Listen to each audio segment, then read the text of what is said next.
Hi friends, welcome to my channel. Moto X30 Pro price in India is expected to be 43,000 rupees. Moto X30 Pro launch date is speculated to be on November 16, 2022. The mobile will be available in multiple color variants. The Moto X30 Pro packs a premium design language. The rear panel features a glass finish and comes with a triple camera setup, while the front panel offers a punch hole design. The phone is available in different color options. The Moto X30 Pro is loaded with a 6.73-inch bezel-less display and offers a large aspect ratio of 20.59. The handset also features a pixel density of 391 pi and comes with a resolution of 2400 x 1080 pixels. Moreover, the company has added an AMOLED display panel and Corning Gorilla Glass protection. Security features include a side-mounted fingerprint sensor and facial unlock. The Moto X30 Pro is powered by the latest octa-core Qualcomm Snapdragon 8 Plus Gen 1 processor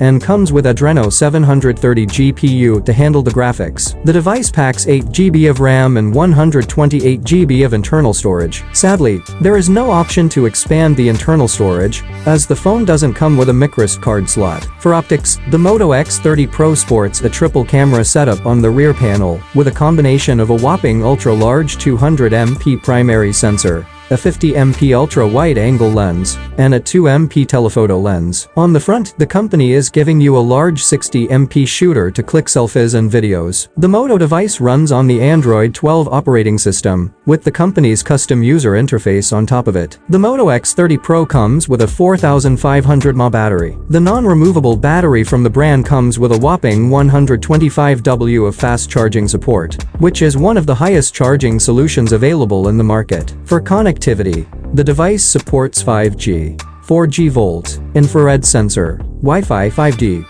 Bluetooth 5.2, GPS with GLONASS dual SIM, and a USB Type-C port. I think you have enjoyed the review. If you really like this video, please don't forget to subscribe and share. See you in next video. Thank you.